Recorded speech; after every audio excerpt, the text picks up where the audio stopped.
Saatnya Anda simak obrolan inspiratif. Ya, assalamualaikum warahmatullahi wabarakatuh. Selamat siang, selamat berjumpa kembali di FM 91,2 Radio Kota Batik News Interaktif Solutif. Ada saya Ribut Ahmadi yang akan mengawal perjalanan Halo Kota Batik untuk sesi pertama. Kali ini ada inspirasi bisnis.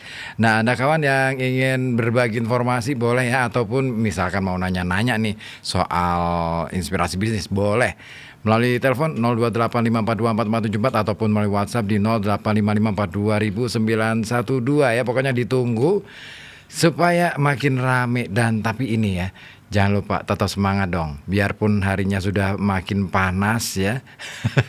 Makin gerah kayaknya di luaran sana gerah, tapi tetap ya kerjanya harus semangat. Dan kita berharapnya kan sesuatu selalu hal yang positif gitu kan. Makanya tetap dengerin FM 91. Padahal ini peluang besar loh.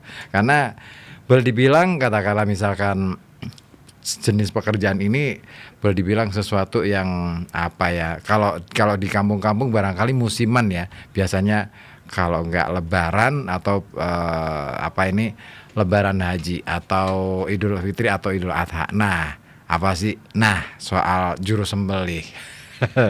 Nah, siang hari ini sudah hadir di studio. Bentar, ada Ustadz Abdurrahman dari Juleha Kota Pekalongan. Nah, assalamualaikum Ustadz. Waalaikumsalam warahmatullahi wabarakatuh. Ini mic-nya yang mana nih? Kabar sehat ya Ustadz ya? Sehat. Masya Allah. Ustadz, sama siapa aja nih yang dibawa nih? Boleh dikenalin dong. Belakang saya kayak Camat ini. Saya adalah Bapak Ahmad Farid. Sebelah kiri saya Bapak Haryo. Ini kayak ini ya, kelompok capir ya. Kelompok capir. Ingat Cak Orba ini sama Orba baru. Kita kan produk Orba. Lahir di Orba. Iya kan? Lahir di Orba. Besar di zaman milenial. Kelahiran berapa sih, Tat? Dulu. Saya 79. Selisih 1 tahun. Jenengan 80. 80. Oh, tua saya. Iya. Penampilan kayak muda saya. Gak apa-apa. Yang penting rezeki sama-sama berkahnya. Oh, gitu. Nah, kesibukan ini yang paling sedang dilakukan apa ini belakangan? Ini karena momentumnya menjelang Idul Adha, maka minggu begini kami dan Mas Farid sangat sibuk sekali. Kemarin hari Senin kita menghadap Pak Wali untuk kegiatan ini, melaporkan dan minta support dengan Pak Azmi, Ketua DPRD Kota Pekalongan. Kemudian yang belum kesampaian, belum bertemu dengan Bu Balkis ini sebagai wakil wali kota. Setelah itu kita ketemu dengan Pak Mahbub sebagai Kesra. Kemudian ada kegiatan Kesra itu membagi insentif musola dan masjid sekota Pekalongan. Di situ kita diberikan waktu untuk pemaparan sosialisasi program Bintek yang nanti akan dilakukan pada tanggal 14 Mei. 14 Mei. 14 Mei 2025 yang bertepat di Masjid Al-Amin Komplek Kantor Wali Kota. Oh, yang di belakang ini ya. Makanya ini agak jadwal padat nih ya. Wes mantap ya, inilah. Semoga apa yang kita rencanakan dimudahkan Allah. Amin. Apa yang kita citakan juga dipermudahkan oleh Allah Subhanahu wa taala. Amin. Nah, inilah ciri-ciri orang sukses itu gitu, sibuk. Jangan sok sibuk ya. Sibuk beneran ya. Sibuk beneran, bukan sok sibuk. Kalau sok sibuk kan lain lagi, image-nya wah ini cari-cari gitu kan, tapi ini memang beneran sibuk. Nah, siang hari ini kita mau ngobrolin soal ini. Tema kita itu sebenarnya Julehapreneur, menyulap kalian menyembelih jadi sumber penghasilan. Wah, emang bisa? Bisa sekali. Bisa banget. Makanya ketika saya kemarin membaca itu Julehapreneur itu, wah ini istilah baru ini. Kita itu yang bikin siapa sih? Nggak tahu nih dari tim dari RKB ya. Iya, saya lihat keren. Wah ini istilahnya kok aku membayangkan Juleha itu kan kayak nama orang kan. Julehapreneur. Wah, aku langsung bayanginnya adalah seorang perempuan. Oh gitu. Terus gimana? Kemudian saya berpikir, wah ini bagus ini untuk kemasan. Iya. Lah saya langsung paham ini dari RKP mungkin arahnya ke sana Pak. Tapi memang kalau kita selami di dunia Julia ini memang banyak sisi-sisi yang bisa menghasilkan. Semuanya dari berbagai lini, dari latar belakang apapun, dari modal sekecil apapun itu ada, sampai sebesar apapun ada. Contohnya? Modal kecil contohnya pisau. Oh iya. Pisau murah banget ya. Pisau murah kan. Nggak terlalu mahal, Ya betul. misalnya modal 500 1 juta punya item lah untuk ditawarkan. Iya. Agak besar lagi ya seragam ini untuk anggota. Terus agak besar lagi ya pengadaan sapinya. Oh iya. Nah kebetulan kami Mas Aryo ini yang ngadain sapinya di luar kegiatan Julia, dia memang seorang entrepreneur juga. Dia faknya di ternak terutama sapi. Beliau siap keren. untuk warga Kota Pekalongan. Saya promosi sekalian ini Kota Pekalongan. Oh harus wajib promosi. Kalau sudah masuk ke inspirasi bisnis wajib promosi. Nggak boleh nggak. Untuk Kota Pekalongan kalau kesulitan mencari hewan sembelihan korban terutama sapi bisa menghubungi kami secara resmi DPD Julia Kota Pekalongan. Siap. Ada yang nelpon nih kayaknya nih. Iya, siap. Udah belum, ini baru dimulai udah pada nelpon. Halo, assalamualaikum. Waalaikumsalam warahmatullahi ta'ala wabarakatuh. Gimana kabar Lek Gopar? Kewarasan berkah. Lek Gopar, Juru Juleha adalah juru yang sangat dilema. Kenapa? Kalau punya anak cewek ya anak wong lanang tak maju dia. Kenapa soalnya? Jawabannya Juleha. pembunuh bayaran. Bisa aja nih Lek Gopar. Iya juga ya. Tapi kan ya. Iya, makanya itu ya, bisa pelatihan ini kira-kira kapan tanggal kira bayar ora pun kata Ustaz iki dasang kok karang ora tau mangan daku sekolahan. Iya, nggak mungkin bangku iya, betul. Ampun kata. Matur suwun. Assalamualaikum warahmatullahi taala wabarakatuh. Waalaikumsalam warahmatullahi wabarakatuh. Lek Gopar bisa aja ya. Oke, Lek Gopar di mana? Lek Gopar Banyurep ya. Kalau nggak salah. Oke. Pertanyaannya udah langsung aja nih, nyosor aja. Nyosor. Pelatihannya kapan? Ini lagi ngomongin soal supaya Lek Gopar itu punya ini giroh gitu ya. Giroh pengen jadi seorang juleha. Karena orang ini menarik nih.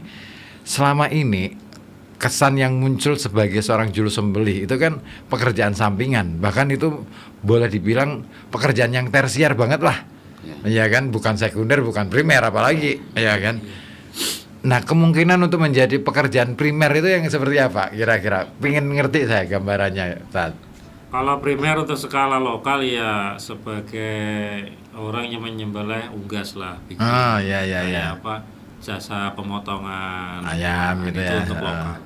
Tapi kalau untuk go internasional ada juga. Spesifikasinya juga harus mampu dia profesional dengan bersertifikat kompetensi. Bisa sampai sebagai ke sloker internasional ya. Kita di sini ketentuannya ya awal mengikuti pelatihan kita, kemudian tahapan berikutnya sertifikasi kompetensi, kemudian ketika sudah mendapatkan itu maka ada peluang-peluang di luar negeri juga banyak. Ada. Seperti New Zealand, terus Australia, Jepang itu malah mereka itu untuk makanan halal, logo halal itu mereka butuh, sangat antusiasme kadang lebih tinggi mereka daripada kita yang muslim. Iya, ya karena kan mereka komunitas muslimnya kan kecil di sana, maka butuh banget. Untuk income-nya pun relatif besar. Oh iya, kalau itu pastilah. Saya aja pingin lah. Makanya kan sebenarnya sudut pandang kita selama ini masih menganggap seperti Mas Ribut menyebutkan masih tersier, kadang tidak dianggap Iya. Tapi kalau digeluti secara profesional, anak-anak muda ini yang usianya masih ya mungkin mahasiswa lah, kemudian dia purna sekolah selesai, menggeluti ini, umur masih cukup, bisa berbahasa asing, punya keterampilan penyembelih, bisa go internasional. Wah, Legopar, kalau misalkan minat jadi juleha ya, minta ke New Zealand. Minta dikirim ke New Zealand atau ke Jepang, lumayan tuh, sambil nyembelih besok paginya sambil ngerumput, kan lumayan 2 pekerjaan. Minimal di Mekah nanti. Iya. Ini musim haji kan. Iya benar. Iya, itu sangat dibutuhkan ya kalau di Mekah ya. Nah, saya pengen ngerti nih, kalau Bang Farid ini udah lama Bang di Juleha gitu. Kalau di keluarga, kalau memang dari abah saya juga juru sembelih, tapi memang itu keturunan ya. Akhirnya saya bisa, nah baru mulai tahun 2021 ini yang baru ikut organisasi di Juleha untuk lebih mendalami tentang tekniknya. Teknik penyembelihannya kan dulu istilahnya secara zaman dulu itu kan sementing apa orangnya dia seorang kiai misalkan, kemudian sudah tahu secara syar'i, udah itu lah. Karena berjalannya waktu kok ada di Facebook dan sebagainya, teman-teman kok ada juru sembelih halal, kelihatannya kok asik banget. Ya kita mencoba untuk masuk di organisasinya. Masuk ke organisasinya ya.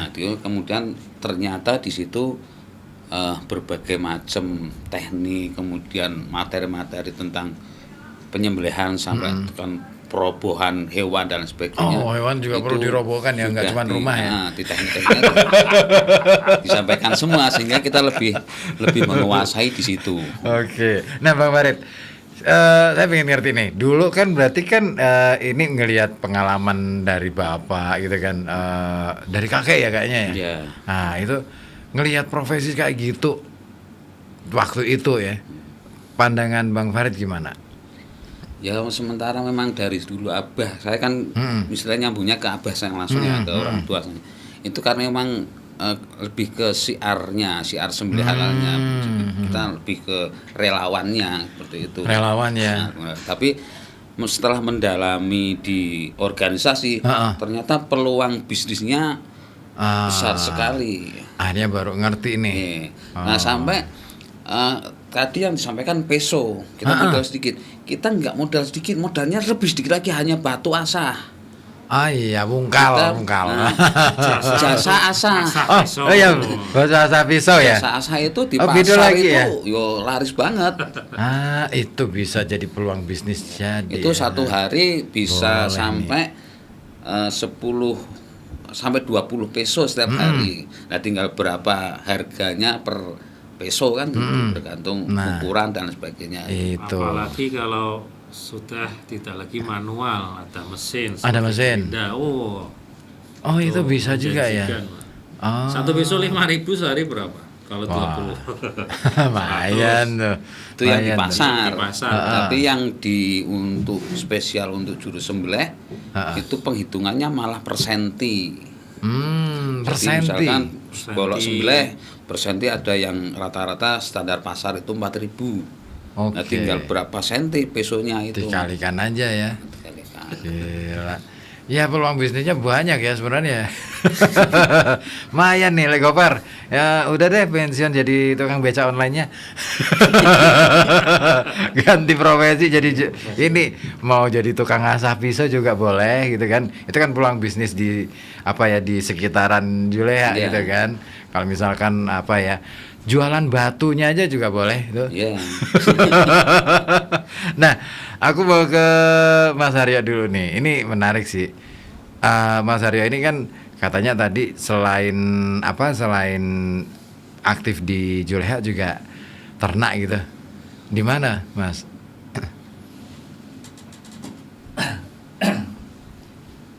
Karena saya di desa Pesanggerahan. Pesanggerahan. Daerah Pencongan itu ke utara. Oh, Pencongan ke utara ya. Banyak yang diternak. Ya, sementara ini masih ada 5 ekoran. 5 ekoran ya. Itu di situ juga, maksudnya di tempat sendiri atau gimana? Tempat sendiri. Keren. Nah, Mas Aryo ini kan selain sudah tadi ternak, sekarang juga nambah dengan bisnis. Berarti ini murni bisnis ya Mas Aryo ini ya, untuk penyembelihan itu ya. Nah, saya ingin tahu dari awal mula Mas Aryo kemudian terjun ke bisnis ini, apa yang menginspirasi Mas Aryo? Dulu profesinya saya ini sebagai dagang batik sama konveksi. Oke. Ya, waktu tahun 2019 itu kan ada corona. Ya. Terus penjualan itu berkurang dan semua jalan itu kan nggak bisa jalan tutup gitu. Ya. Terus pada saat itu kita istilahnya banting setir, cari usaha gitu. Banting setir ya. Pas pada waktu itu di tahun 2019 itu saya ikut teman kerja di sebuah peternakan sebagai marketing. Sebuah apa? Percetakan. Market. Market. Ya, peternakan sapi di Batang. Oh, di Batang. Iya. Nah, semenjak itulah sampai sekarang kita jalani gitu. Oke, awalnya dari marketing dulu, terus kemudian tertarik ini ya. Iya, betul. Ini ngomongin soal bisnis kan, mau nggak mau kita akan ngomongin soal profit, ya kan. Nah, profitnya lebih prospektif lebih prospek bisnis di yang sekarang atau yang batik dulu? Kalau Mas Aryo? Profitnya sih besaran yang di sapi, soalnya itu kan kerjanya itu istilahnya itu nggak on time, hanya beberapa bulan aja, tapi kan bisa ngambil per ekornya, bisa istilahnya menguntungkan gitu. Oh, bisa santai-santai juga ya. Kalau batik kan otomatis setiap hari tuh. Iya. Ngimplengi terus gitu kan. Wah susah emang bener. Makanya aku gak mau bisnis di batik. Aku gak telatenan soalnya. Nah, kalau di peternakan ini kan bisa lebih slow gitu kan, bisa punya lebih banyak waktu untuk ya sambil main-main gitu kan, dengan sapinya atau dengan apapun itu, dan itu menjadi healing tersendiri buat Mas Aryo gitu ya. Oke, ya ini supaya banyak orang yang mulai berpikir untuk ternak aja deh. Nah, kalau kesulitan yang Mas Aryo hadapi ketika awal mula penyesuaian itu gimana tuh, masa-masa transisi dari bisnis yang lama ke bisnis yang baru? Kesulitannya itu pertama kita mencari jaringannya itu ada gitu. Kita harus istilahnya merilis dari pintu ke pintu dulu. Kayak EBTAD gitu ya. Kita dari pintu ke pintu. Sudah kita udah nggak istilahnya udah nggak ngobrol gitu lagi. Gitu. Itu ya jejaring ya. Iya. Karena dulu di bisnis perbatikan yang jelas jaringnya beda dengan yang sekarang gitu kan. Harus ada adaptasi dan lain sebagainya. Oke. Tapi Mas Aryo hitungannya terhitung berhasil lah. Bisa bertahan sampai sekarang. Berapa tahun berarti ya?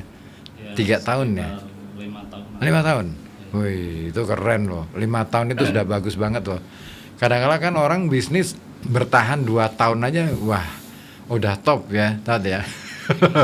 2 tahun bertahan udah top, besoknya langsung terjun payung gitu. Biasanya gitu. Karena itu tadi orientasi orang lebih banyak berbicara tentang berapa yang saya dapatkan di awal seperti itu. Nah, saya pengen tahu nih, sebenarnya untuk memulai bisnis di Juleha atau sebagai juru sembelih itu, apa sih yang dipersiapkan sebagai orang ini? Orientasi apa dulu yang harus dipersiapkan supaya nggak langsung berpikir bahwa ini bakal dapat banyak dulu gitu loh? Kalau persiapan itu ya Kayaknya enggak pernah dipersiapkan. Kayak ngalir aja, Mas. Ngalir aja ya? Ngalir aja. Oke. Ketika kita sama Mas Farid ini kemudian kita berdua dari 2021 itu bareng buat acara.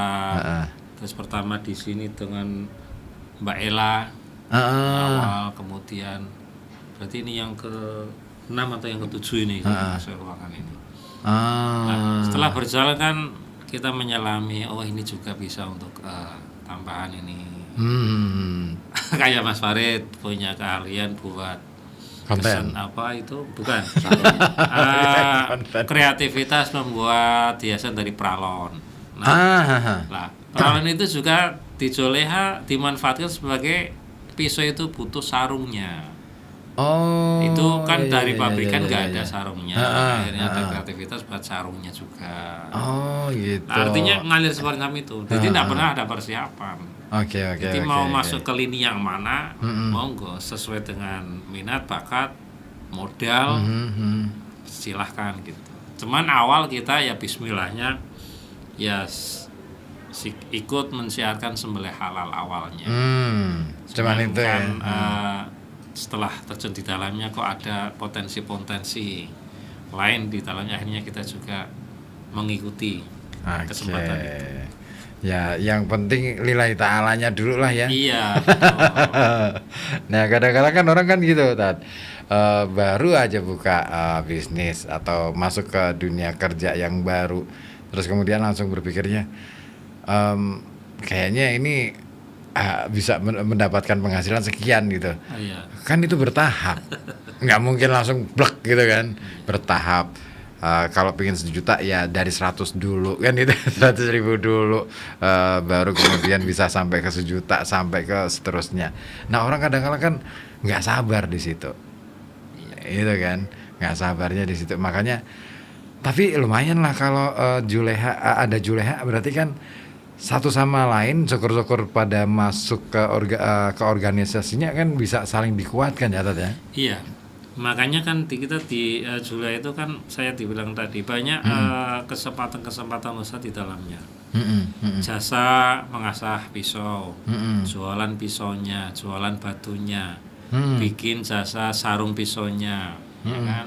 Kemudian jasa untuk tetel-tetel sapinya, tukang jagal, di situ kan juga orang membutuhkan. Ya, benar. Terus yang penyembelihnya, kemudian penyedia hewannya, seperti Pak Haryo ini kan semua lini ada, tinggal mau main di mana bisa.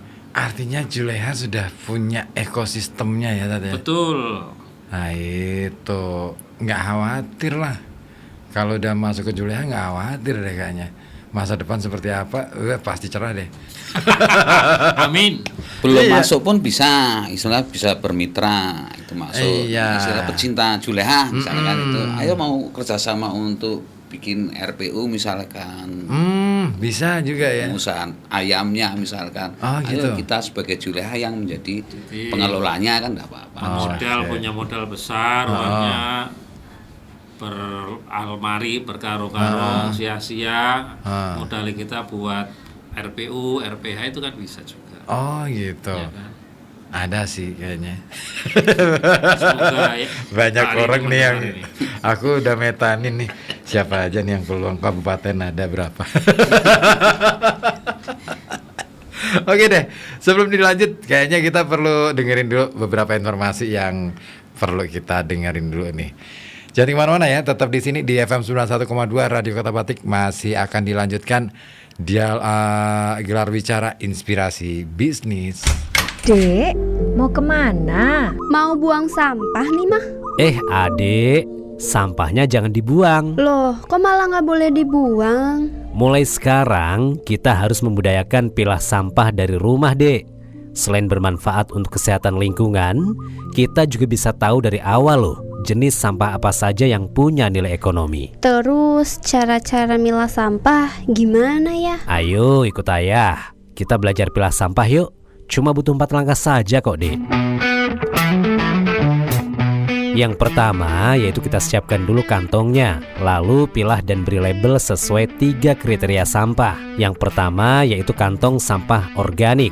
Ini untuk sampah basah seperti sisa makanan, sayuran, serta dedaunan. Kemudian kantong sampah anorganik untuk plastik, kaca, besi, karet, dan styrofoam. Dan yang terakhir yaitu kantong sampah B3 untuk sampah yang mengandung bahan kimia, baterai, dan barang-barang elektronik. Untuk langkah yang kedua yaitu bilas sampah dengan air secukupnya dan keringkan. Nah, kalau sudah, maka masukkan ke kantong pilah. Dan langkah yang terakhir, apabila sampah sudah penuh, maka satukan berdasarkan jenisnya.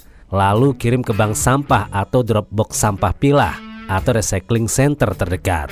Wah, ternyata gampang banget ya pilah sampah dari rumah.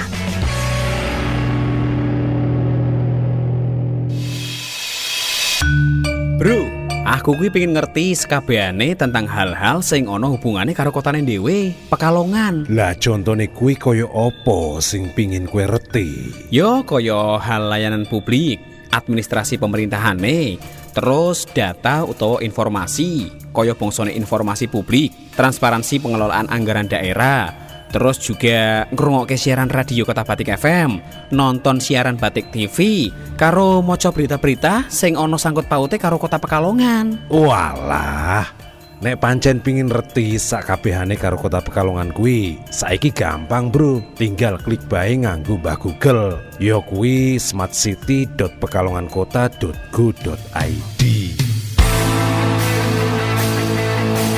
Satu solusi untuk Anda yang ingin mengakses informasi atau layanan pemerintah Kota Pekalongan. Kini aplikasi Smart City hadir untuk memenuhi kebutuhan Anda.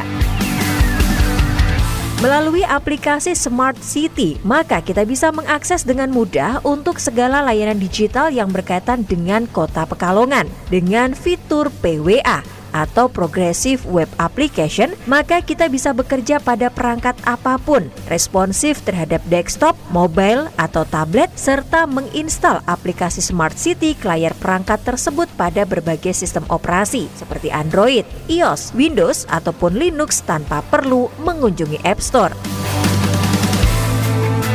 smartcity.pekalongankota.go.id mentransformasi dan memudahkan akses layanan digital publik di Kota Pekalongan. Bro, wah, roman-romane lagi seneng banget ki. Lah iya, kiye delok. Aku entuk hadiah mobil kadek pemerintah. Ora kon seneng piye, Jal? Loh, kiye kuwi penipuan bro. Wingi-wingi kan rame juga neng medsos. Lah, opo iya? Iya bro, wis rame kuwi neng medsos tentang penipuan kuwi. Waduh, padahal aku wis kedarung transfer. Waspada dan hati-hati, berbagai modus penipuan akhir-akhir ini marak terjadi di media sosial. Jangan tergiur dengan berbagai macam hadiah atau door prize yang mereka tawarkan. Cek kebenarannya dengan berbagai cara. Perhatikan hal yang harus dilakukan. Di antaranya, memperhatikan sumber informasi, mewaspadai permintaan data pribadi, serta memastikan sumber informasi pada media terverifikasi. Iklan layanan masyarakat ini dipersembahkan oleh LPPL Radio Kota Batik. FM 91,2 Radio Kota Batik.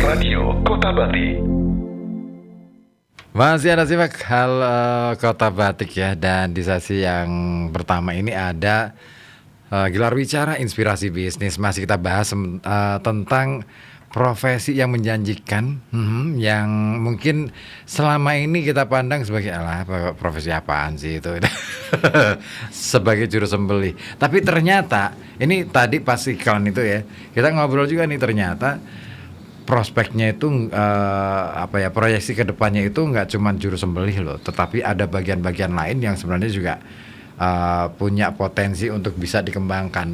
Nah, tadi itu sempat ngobrol itu soal yang juru tetel. Wah, kalau istilah kita tuh juru tetel, tukang tetel. Itu ternyata peluang bisnis yang luar biasa, menjanjikan ya. Nah, bisa diceritakan nggak sih peluang bisnis yang menjanjikan itu di dalam dunia perjulehaan itu, perjulu sembelian itu kayak apa sih, Tat?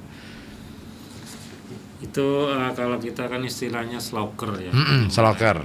Penyembelih itu untuk konsumsi muslim yang harus halal ya syaratnya penyembelih ya seorang muslim. Tapi ada profesi lain yang justru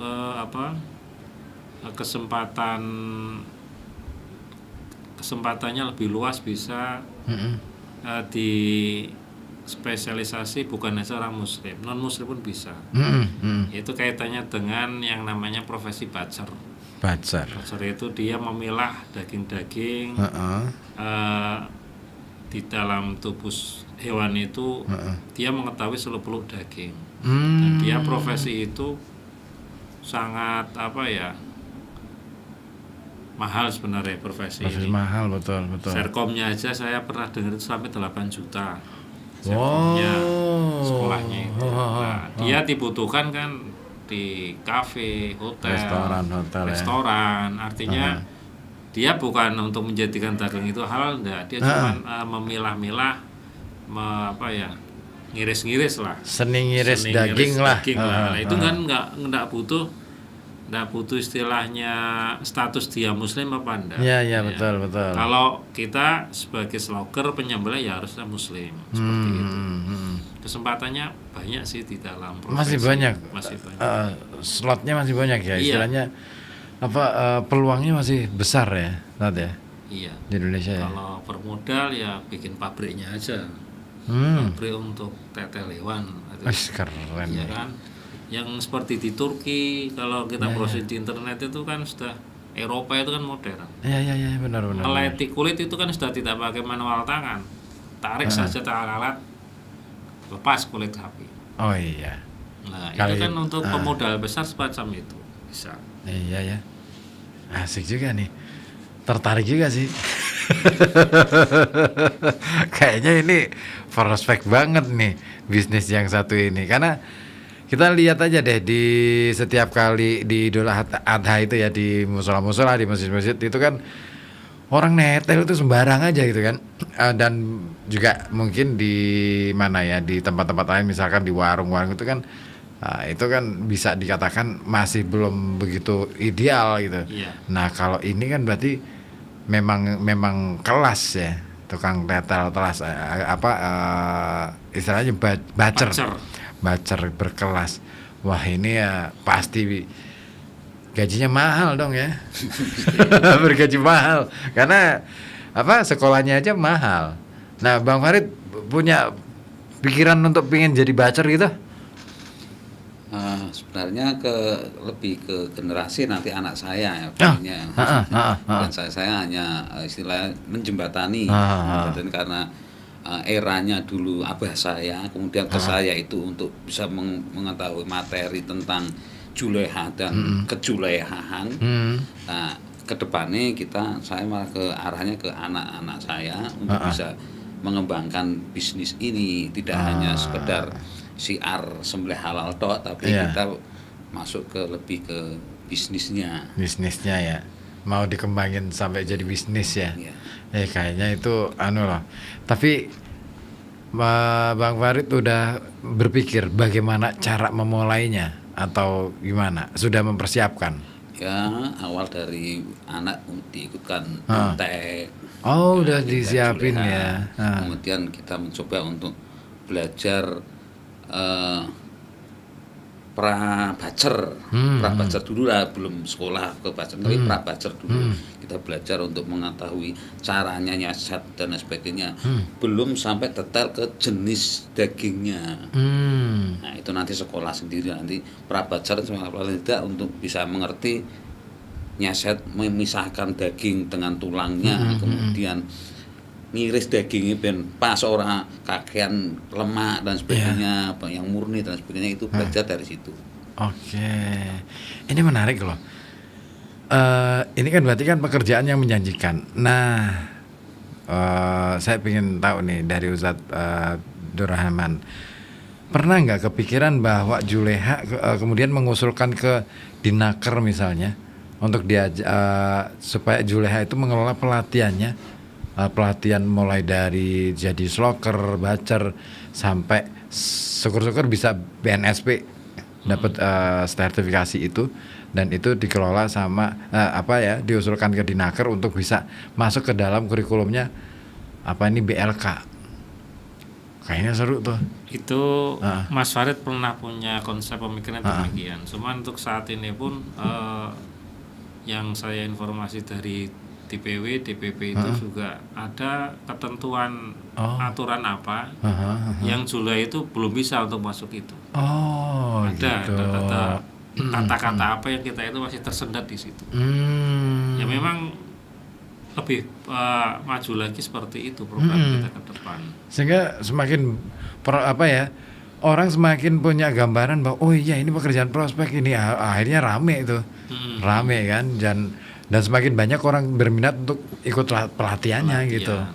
Kan kemarin itu kan kita dari DPD untuk perwakilan sekolah jagal ke Semarang. Kita mencoba ada ya sekolah jagal. Sampai 3 bulan itu kan. Tapi 1 minggu sekali kita ke sana dengan praktek langsung sembelih sapi ya. Sapi di RPH sana. Nah, kita mencoba untuk istilahnya duplikasi program, tapi kita berencana untuk kerjasama dengan Dinperinaker. Tapi kita belum bahas ke materinya, kemudian kurikulumnya juga secara nasional kan Julai juga biar satu jalur, satu mata pelajaran kan menjadi kurikulum. Nah, itu sebenarnya gambaran saya itu, yuk kita nggak usah muluk-muluk yang kita ngajukan ke sekolah sampai ke luar negeri, nggak usah. Kita hanya memberikan materi tentang juru sembelih biar Dinperinaker yang ngurus ke sana sendiri dulu. Sama kayak LPK yang lain, misalkan komputer atau menjahit dan sebagainya. Ya kita hanya bermitra saja. Betul. Bermitra saja untuk penyedia pemateri untuk juru sembelih gitu. Sampai di tingkat BNSP, Serkom. Nah, Serkom pun bukan kita sebagai pemateri, itu ada sendiri badan lembaga sendiri kan itu yang untuk mensertifikasi itu. Oh iya, kalau BNSP kan ada sendiri memang. Betul. Saya juga pernah sih ditawarin untuk masuk ke BNSP jadi pemateri, tapi untuk hal-hal yang lain sih. Cuman belum jadi. Syaratnya luar biasa, Pak. Apa ya? Untuk jadi seorang mentor itu ya Allah. Harus ini. Ampun. Capek aku harusnya. Padahal itu peluang loh. Gajinya kan lumayan. Jadi mentor di lembaga-lembaga pelatihan yang ber-BNSP gitu kan. Oke, balik lagi nih. Peluang-peluang pekerjaan, peluang-peluang bisnis kayak gini nih sebenarnya apa ya? Mestinya kan ditangkap secara positif nih dari masyarakat. Nah, ini saya ingin tahu nih sebenarnya banyak nggak sih teman-teman di Kota Pekalongan ini yang akhirnya berminat untuk masuk ke profesi ini? Selama ini sinyal itu belum kita dapat ya. Mungkin untuk warga Kota Pekalongan itu bisnis yang sudah tampak di depan mata untuk skala Kota Pekalongan ya Badik itu. Dan yang lainnya belum. Iya, apapun sih kayaknya. Peluangnya itu kayak nggak ada menjanjikan gitu kan. Yeah. Akhirnya ya pergerakan untuk minat semacam ini lambat. Ditangkap secara cepat enggak. Iya sih ya. Tapi hampir semua deh istilahnya pekerjaan atau bisnis di luar batik dan makanan Pekalongan tuh kayaknya nggak begitu dilirik gitu.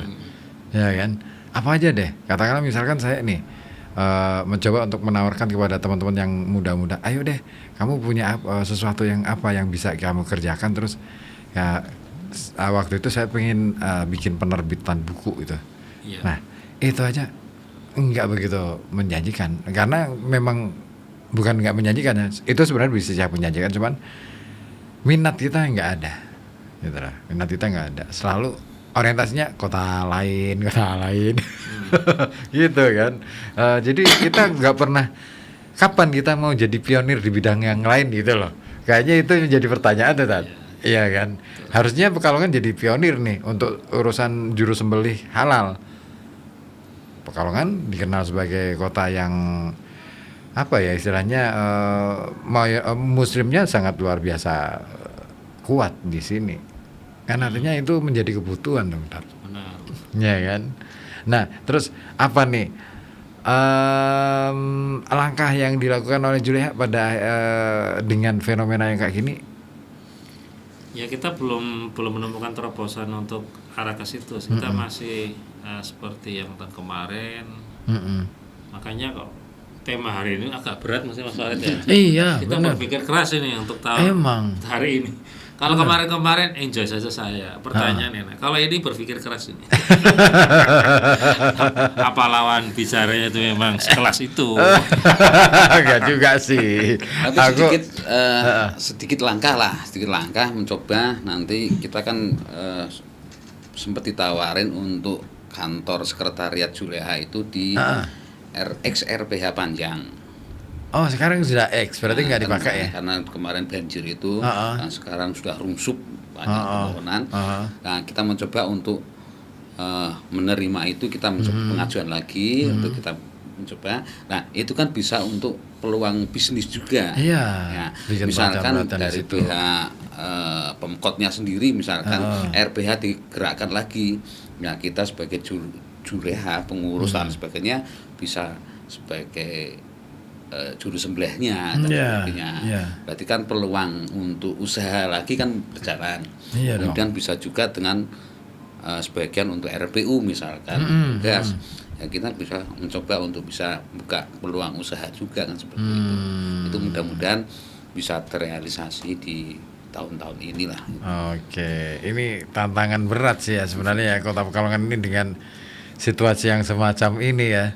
Nah, kalau Mas Aryo ini saya ingin tahu nih sebenarnya kalau berternak di Pekalongan ini kan berarti kan di daerah bawah ya, cukup menjanjikan apa enggak sih? Karena kita tahu bahwa tidak terlalu banyak nih anak-anak remaja terutama anak-anak muda ini yang apa ya? Saya yang belum melihat ya, yang tertarik di dunia peternakan. Ya sebenarnya sih kalau peternakan itu cukup menjanjikan. Ditanya itu mau niat dan mau usaha gitu. Soalnya di peternakan itu banyak peluang bisnis atau income. Seperti di hari raya Idul Adha hari ini kan kita bisa istilahnya kalau ternak kita banyak itu bisa kita jualnya lebih istilahnya banyak juga. Cuan lah ya. Iya, cuan. Di saat-saat semacam ini jadi cuan gitu ya. Seperti atlet biasa. Tapi kalau misalkan untuk harian itu gimana tuh? Kalau harian sementara ini belum. Belum ya. Masih musiman ya. Iya, nanti kita paling larinya kalau ada lamaran. Iya. Terus pasar kembang itu. Oke, itu ya. Ya itulah. Kita memang belum cukup punya ini ya. Cuman kan ini ya, area kita kan terbatas di kota ini kan. Ya kan. Kalau misalkan mau perluasan peternak, tapi sebenarnya kemarin saya sempat ngobrol sama salah seorang dokter gitu. Beliau sempat ngomong bahwa sekarang ini harusnya yang dikembangkan oleh Indonesia ya adalah peternakan. Karena itu peluang yang lebih besar. Kalau pertanian agaknya susah. Nah itu dia sempat ngomong kayak gitu karena kebutuhan lemak, kebutuhan daging itu jauh lebih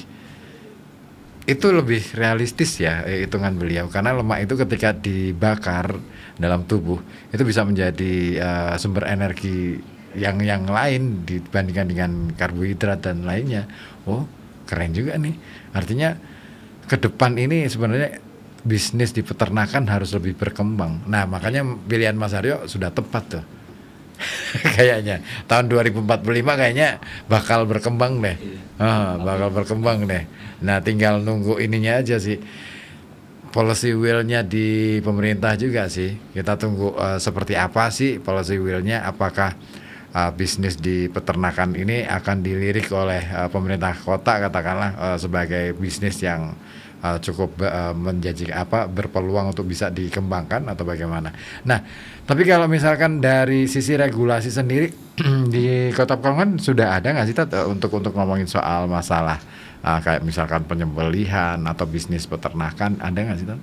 Makanya tahun ini momentum kita masuk ke legislator ya. Kita ketemu Pak Azmi sebagai Ketua DPRD Kota Pekalongan. Kita minta, Pak, tolong titip organisasi kami ini, Pak, ketika nanti ada kebijakan-kebijakan yang menyangkut masalah penyediaan daging halal, mohon proaktif lah kita disupport gitu. Karena ya kita ini kan membantu pemerintah untuk menyediakan daging halal untuk Kota Pekalongan. Memang penting legislasi untuk membuat aturan-aturan yang berpihak kepada penyediaan daging halal itu. Oke. Nah, Tat, ini kayaknya ada yang banyak bergabung juga nih di WA. Ada Rosi di Buaran mau menanyakan manfaat yang didapat menjadi anggota Juleha apa ya? Apa, Tat? Banyak manfaatnya ya, Tat. Kalau ini membahas sisi bisnisnya. Kalau ini nilai samping aja sih sebenarnya. Manfaat utama yaitu kita mengetahui daging itu halal apa tidak dari secara sudut pandang syariat. Ya kan, satu itu. Kemudian untuk meningkatkan skill penyembelih tidak lagi dipandang seperti penyembelih musiman, orang seperti bapak-bapak dan yang udah tua gitu. Tapi kita memang diberikan skill menyembelih yang mumpuni dalam hal ini, karena di dalam bintek kita ini adalah kita membedah, memahami, mengaplikasikan standar kompetensi kerja nasional Indonesia yang dikeluarkan oleh Tipnaker RI.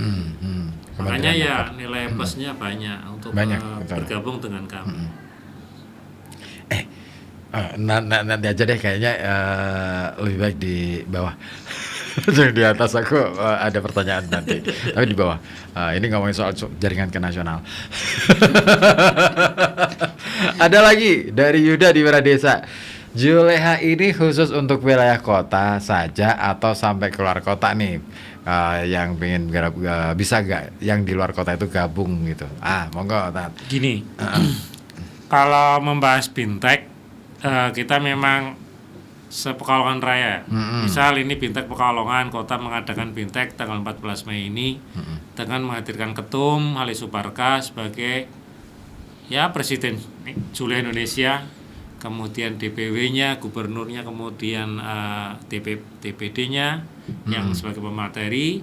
Kalau sifatnya pelatihan, monggo, ini merupakan bebas ya, bebas. Siapa yang berminat monggo. Dan pada bintek ini nilai lebih kita bisa menghadirkan ketum, ketua umumnya, kemudian sertifikat pelatihan pun nanti akan ditandatangani oleh ketum. Dan ini jarang-jarang. Kita 4 kali baru yang keempat ini bisa mendatangkan beliau. Tetapi untuk masalah DPP, DPW dan DPD kita ada struktur di daerah masing-masing. Misal kalau Panjenengan Wiradesa ya berarti karena teritorialnya kabupaten ya nanti bergabung kabupaten. Sudah ada ya di kabupaten ya? Kabupaten ada. Kalau kota dengan kota. Tapi memang awal kayak Pasar ini kan teritorialnya kabupaten, tetapi sudah jemput ke kita. Ya sudah, karena dekat juga dengan Kota Pekalongan ya. Ya monggo saja mau memilih yang mana silahkan. Kayaknya enak di kota sih. Kalau kota itu kecil, koordinasinya mudah. Untuk tahun ini peserta yang sudah masuk dari Cirebon juga ada. Iya, makanya kota aja masuknya. Jaringannya cepat nih, kota. Nanti ke Australia deh. Aku rayu supaya orang-orang pada ini mau ke eksodus ke kota gitu kan, baru gabung di Juleha Kota. Oh iya, tadi Boleh Gopar itu sempat nanya kan, kapan ada pelatihan, Tat? Pelatihan tahun ini tanggal 14 Mei. 14 Mei. Hari Rabu 14 Mei bertempat di Masjid Al-Amin, komplek kantor wali kota, di belakang kantor wali kota. Oke. Nah, kalau mau daftar? Mau daftar bisa lewat online. Oh, ada bisa online ada. kemudian lewat WhatsApp bisa. Nanti yang penting bukti transfernya kirim ke kita sebagai dokumentasi kita untuk mendetek mencatat semuanya.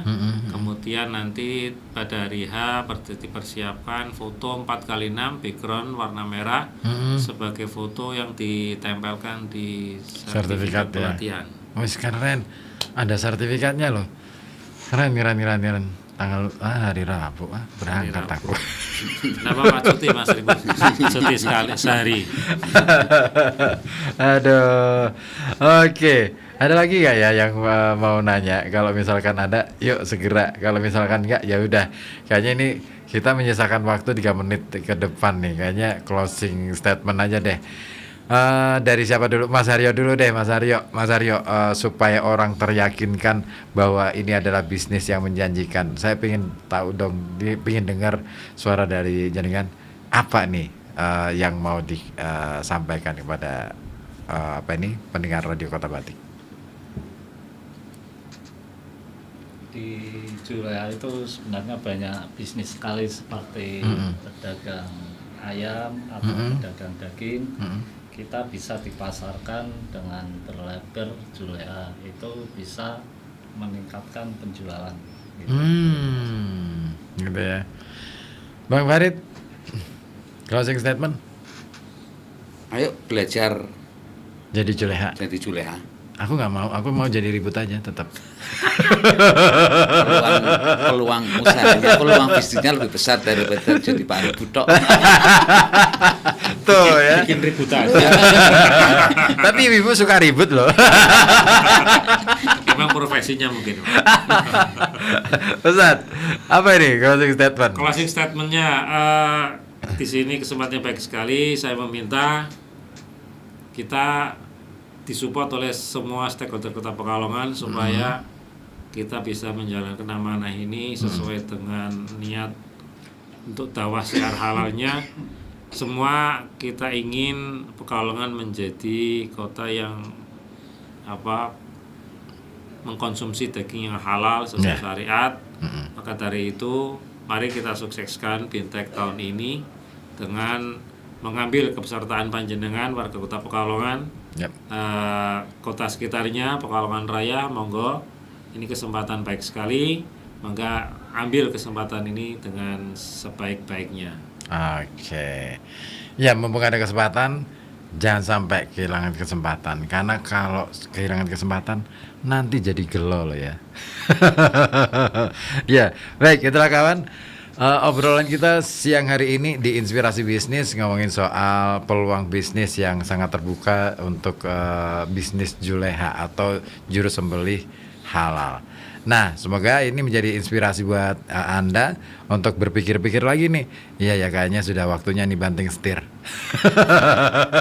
Iya, kalau tetap di situ-situ aja, aku yakin deh. Ya di situ-situ aja. Kawannya ya di situ itu aja, nggak nambah kawan kan, nggak nambah cuan kan, nah makanya jadi Juleha. Terima kasih, saya akan kembali lagi di Inspirasi Bisnis minggu depan. Kita tutup bersama. Assalamualaikum warahmatullahi wabarakatuh. Telah Anda simak gelar wicara Inspirasi Bisnis persembahan FM 91,2 Radio Kota Batik.